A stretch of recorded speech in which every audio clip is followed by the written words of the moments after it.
Lessons from 8 big investors on financial mistakes and how to avoid them. Even though people idolize their mentors and role models, it's important to understand that those people make mistakes too. What's more important than understanding they make mistakes is to learn lessons from their mistakes and avoid repeating them in our own lives. In this video, we discuss lessons from big investors on financial mistakes and how to avoid them. 8. Jordan Belfort. Don't cut corners. Jordan Belfort's life has been well documented in many books and articles, but perhaps the best documentation is the movie, The Wolf of Wall Street, which portrayed Belfort's crazy rise and fall in the field of investment banking.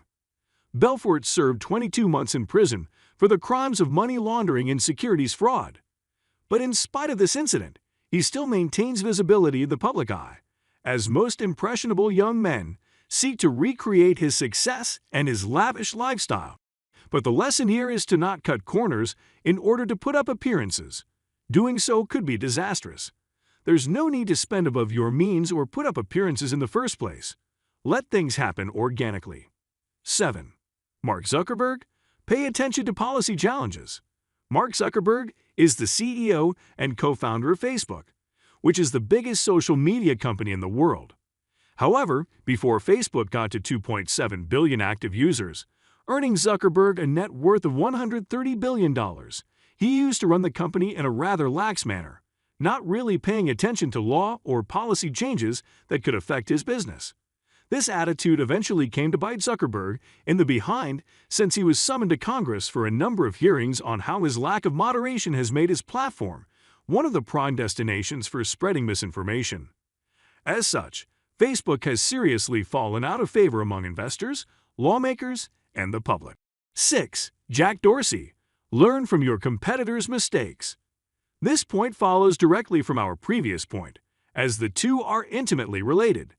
You see, Jack Dorsey is the CEO of another popular social media giant, and Twitter, like Facebook, has been the subject of governmental criticism about the nature of conversations it allows on its platforms. But the thing is, Facebook was targeted way before Twitter was. And so, rather than relishing in the misfortune of his competitor, Jack should have realized that he would be the next target after the US government was done with Facebook.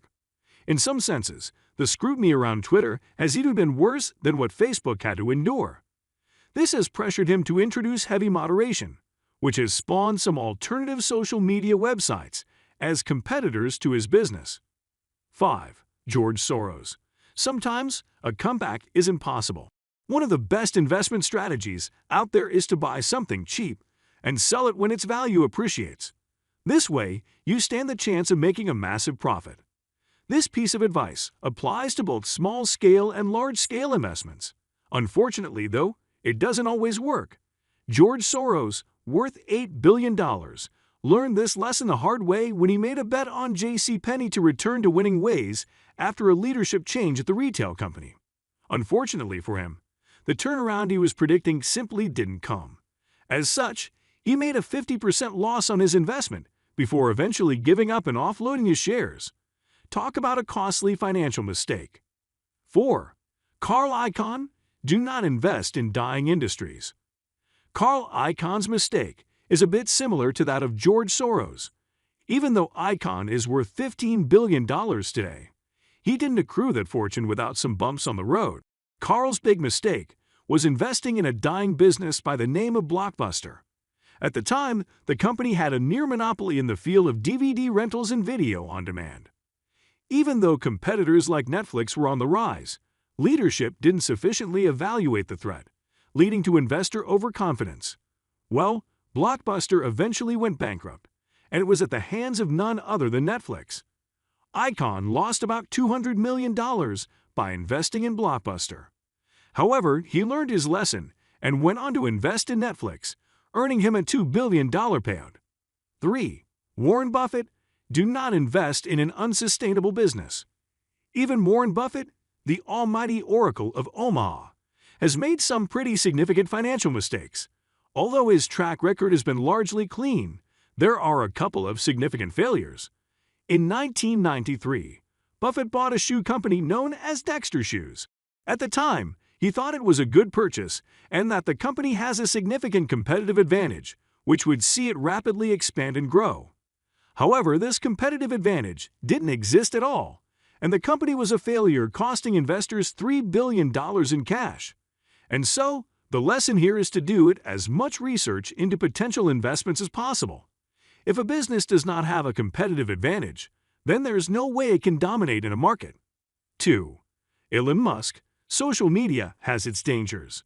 Elon Musk, whose net worth has surged significantly to a valuation of $178.8 billion, is well known for his use of social media. He has an uncanny mastery of social media, one which a young, hip teenager may possess. Though Elon has use of social media to indirectly promote his business endeavors, this has often led to disastrous results. This is best illustrated by Elon's endless championing of cryptocurrency on social media right before he changed his mind and declared that his companies would not be investing in crypto anymore. This event caused a significant dip in his net worth, but it also turned some of his fans, which he had gotten into crypto, against him. People think social media isn't that serious, but using it wrong can cause devastating financial mistakes. 1. Jeff Bezos. Prenups are important. Jeff Bezos recently traveled to space in order to promote his Blue Origin aerospace company. He also recently stepped down his company Amazon, naming a new CEO in his place. But before Jeff dominated the headlines for all these reasons, his name was brought up because of his highly publicized divorce from his ex-wife Mackenzie. Because he did not sign a prenuptial agreement that would have dictated how everything would have been split up in the event of a separation, he had to let go of $38 billion. The lesson here is to always look ahead and consider even the worst possible outcome. Do this no matter how charmed you are by an endeavor. Coming to the end of this video, we hope you've learned much about how to avoid financial mistakes from the experts. It's important to learn from others, just so we don't repeat the same mistakes they did in their lifetime. To learn more, check out other videos on this channel. Until next time, have a good day.